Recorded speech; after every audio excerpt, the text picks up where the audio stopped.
Hello, lovely people. I've gotten a lot of asks on my Tumblr asking me to teach them how to write in Circular Gallifreyan, and so that's what I'm going to be doing now.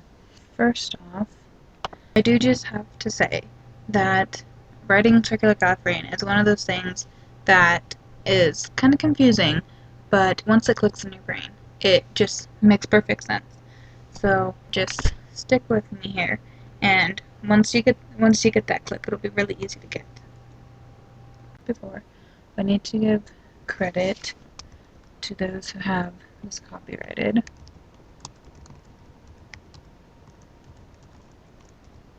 And if you want a written guide, this is a really good written guide.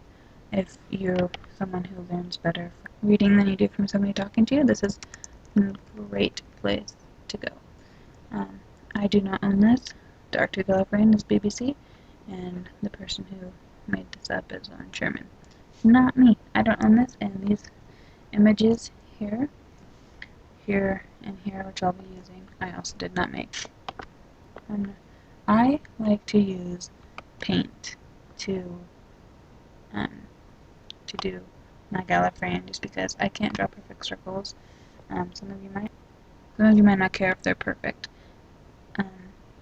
And if you don't, then that is awesome. You can do it however you want. This is the Gallifreyan alphabet.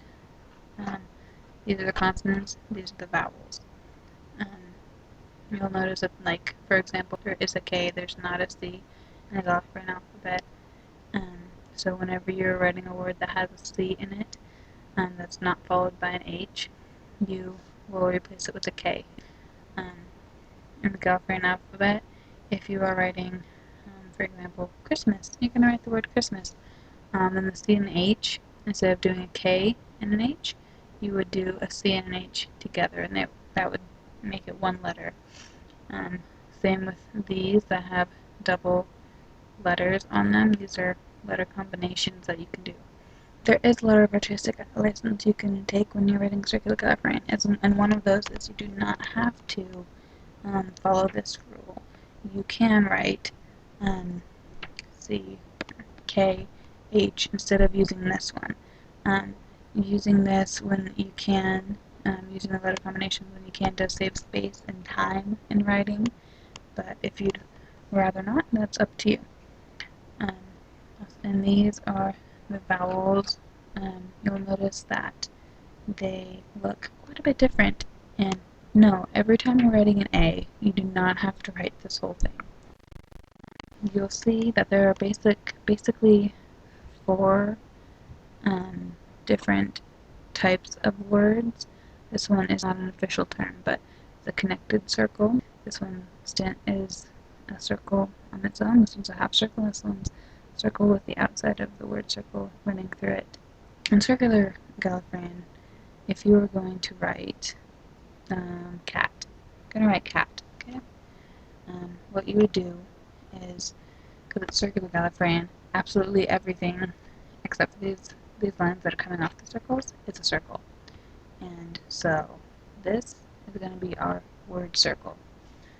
Every word is a circle with smaller circles, which are the letters inside of it. So there are paragraph circles, sentence circles, word circles, and letter circles. And there are these little markers inside of some of the word circles, which just help you to know what letter it is. So if we're going to write cat, writing cat, we would want to look at the K and say, okay, this is what a K looks like. And these lines on the bottom here, those are the edges of your word circle. So this edge right here. So you'll imagine, if we're like, for example, a K, we're going to write a K, and the letter circle is right on the inside of the word circle line, but it's not touching it. So the K would go here like this, not touching, but right on the inside. And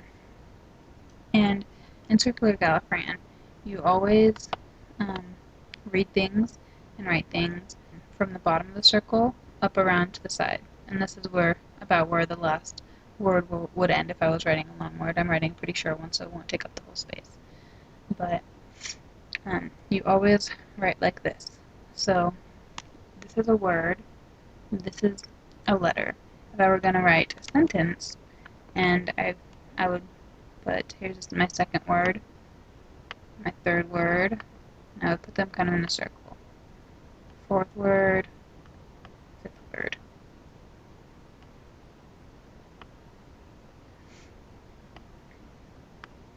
If you were looking at a sentence in Circular Gallifreyan like this, there would be another bigger circle around it, defining it as a sentence. And again, this is very, very rough. But this would be a word, and you would read the word, the letters in the word would go like this around. So K, and then AT going around this way. If you're going to write cat litter, something about a sentence about cat litter, then the L would be here, and ITTER going around the circle. And then you would just, is pretty gross. I don't know. That's how you would write that sentence. So now that we have the basic sentence structure down, we're going to focus back in on individual words. Back to writing cat. I'm going to write out, so this is the K, but I didn't put in these little circles. This is something else that you can take artistic license with in Circular Gallifreyan. The circles, there has to be the right number of circles, and they have to be in the circle of the K, but they don't have to necessarily be here. They could be anywhere in the circle you want. They don't even have to necessarily be next to each other. That's just how I personally do it. Now, here's something interesting in Circular Gallifreyan. I'm going to write the word cat, right? But the A is going to have to be here. It's going to have to be directly under the K. And here is Y. Okay. The vowels in Circular Gallifreyan are different than the consonants. I know I mentioned a minute ago that you're going to write an A, you don't write this all. This is examples. Well, this is an example. If an A comes first in a word, then it would stand alone by itself. Let's pretend that this is a word circle, this general circle here. This is a word circle, and so if we were writing a word, and A was first, if we were writing act instead of cat, we're writing act, so this circle would be first, and it would be by itself. You'll notice it's kind of in the same position as this one is here.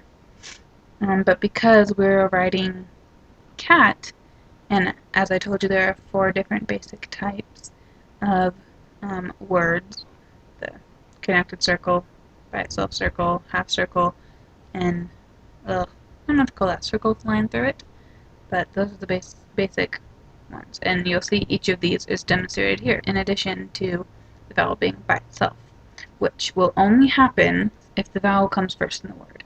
Otherwise, it will always be attached to a consonant. Example.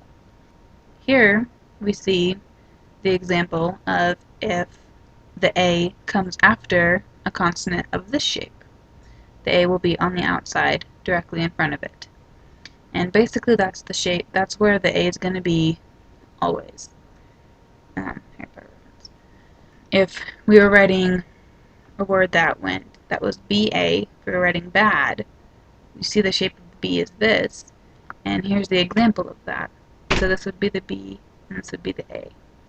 That's the same even if we were writing a D and it had these the dots right here. It would still, the A would still be here because it's the basic shape. And that goes for all of the vowels here. You'll see that they are each individualistic, so you can tell them apart. The O is going to be on a line, A is not on a line.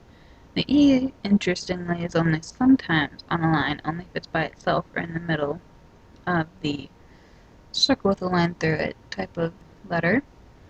The idea is the same with all of them. They each have their specific places that they will go depending on what consonant follows them, or they follow, I suppose. My roommates just got home with pizza. I'm gonna finish this later.